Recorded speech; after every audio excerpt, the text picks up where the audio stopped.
African carvings that are in my collection. I'm only going to show you a few of the more interesting pieces. They are fascinating to me. I first became interested in primitive carvings from my friend and mentor Jerry Wagner, who passed many years ago now. I always miss him. He was a wonderful, amazing person. But he replicated Native American artifacts in wood, pieces that no longer exist because they rotted away in the environment that we're in here. So Native American carvings, wood carvings, are rare, ancient ones, to say the least. They're rare. But there is an abundance of African carvings on the market today. Many of them reproductions, hopefully some of them authentic. I cannot speak to the authenticity or antiquity of the items I'm going to show you today. I believe that most of them are antiques, but how far back they go, I cannot say. But I can say they are fascinating. The African carvings were, what is the word? They were anomalous. They would invoke different types of meanings in your mind, and some I cannot possibly hope to interpret. But I want to show them to you. I think you'll find them fascinating nonetheless. So, having said that, I'm going to step aside and take the camera off the tripod and show you these pieces, and I will be back in person after I show them to you. Alright, God bless you, and I'll see you in a little bit. This is a very fascinating piece, and as I said, I cannot speak to the antiquity of these pieces, but indeed it has the appearance of being very old. This piece, I love the facial features, how they're done, and the hair style on the top. The facial features are very much like carvings you would see in other cultures, but at the same time uniquely African in its looks.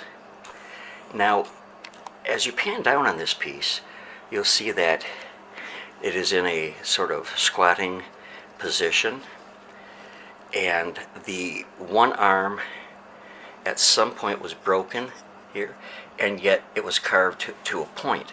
So I assume that has some significance, though I do not know what it is. The other arm is complete with the hand up next to the head, not probably covering the ear, and on both sides of it has ornamentation on the side, on the forehead, or the temple area of the figure, and it's just a very, very fascinating piece, front and back. I like how deeply the backbone was carved into it, and then the loincloth, and you can see also that the loincloth in the front, how it's draped down, and just a really good figure. It looks like the individual is in deep thought. I don't know if that's what's trying to be conveyed or not. There is a split in the wood from as it dried out over the years, but overall it's in really, really pretty good condition. This pot next to it is, I'm sure, not real old, but it is African American or African also. So let's look at the next piece. Now this carving is one that invokes many different things in your imagination. Now this carving I actually used in another video a year or so ago that was specifically about him, but I wanted to bring him to you again because he certainly fits in perfectly with this. I love on this the headdress, the treatment of the hair, whether it's the hair or a headdress, I don't know. But as you pan down, you get a really cool face and a very long beard. And you come down to the stomach, and here is another face with a very long beard. What this represents, I cannot hope to say. Let's take a look at it from the front. The facial features are awesome, and they invoke many different kinds of feelings in the mind. Perhaps it has something to do with the duality of the dual nature of man, or perhaps it has to do with yeah, I don't know, but you got that really cool face in profile here, and you come down here and you've got the face again.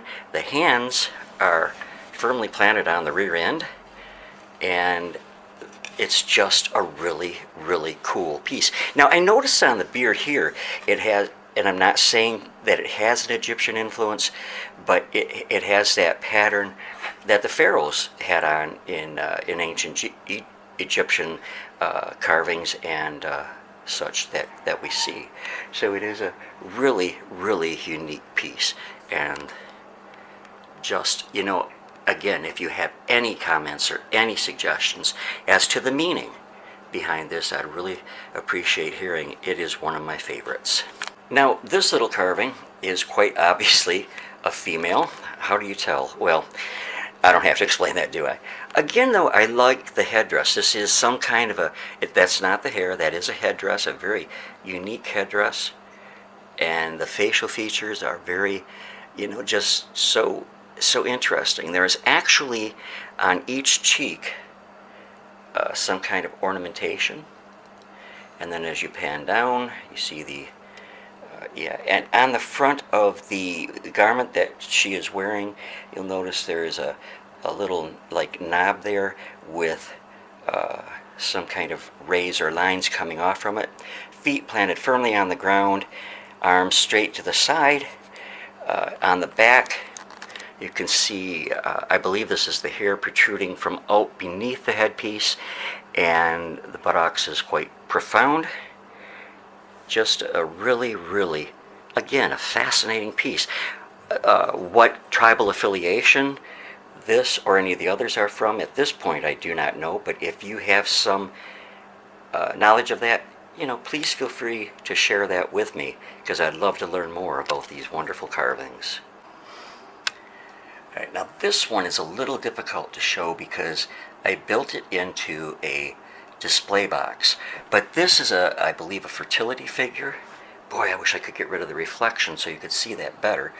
But this is the male side. It has the hair stacked on top of the head. The facial features are quite awesome to look at.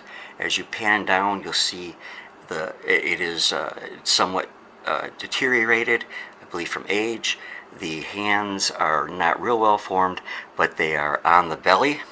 And then below that, of course, is the male parts. Now, as you turn, I did this in a double box. As you turn it around, on this side you have the female. Facial features, very similar. I love the facial features. Very primitive look. That you see this also in Native American carvings. The facial features look quite similar.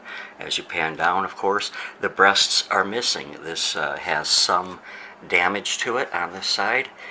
And you actually, as you pan down, anything that would indicate that it was female other than the private region is missing. I am so sorry about the reflections on this piece, because it is truly a remarkable and beautiful piece in its primitive nature.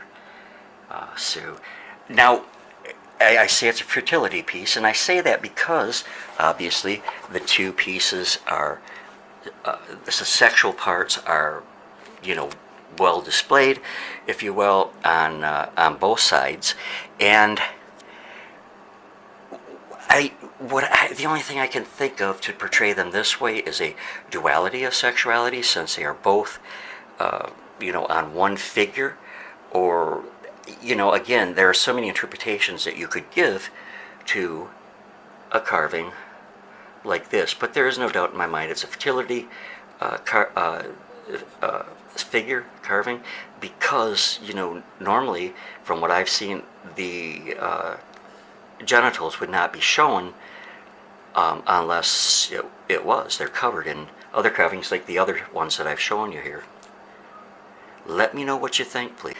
Now, these two figures are of a much more recent vintage. These probably were made for either the tourist trade, or they were made just as aesthetics, for whatever setting you might want to use them in your home. The woman is carrying a basket atop her head, balanced very well, very pronounced African features, pretty in its own way, very. But you can tell it's not of the antiquity of the other pieces that I just showed you. Notice on this one too, hand is prominently on the on the buttocks, the gluteal cleft, if you will. But she is I love the lines. It's very action oriented, if you will. Now the man is playing a drum, his hand upraised. Again, the African features are very prominent, more so than on the older carvings. As you pan down, you can see the drum that he's playing, and as you turn. Well, I hope you enjoyed looking at that collection. As I said, they're fascinating pieces. If you have any information that you'd like to share with me on them, I would be most grateful to you for that. So that's all I have for you right now. Thank you for being here. I always enjoy getting together with you all on the other side of that monitor. And don't forget, I love all of you. God bless you. And I'll be back with you again with something hopefully interesting, God willing, real soon. See y'all later.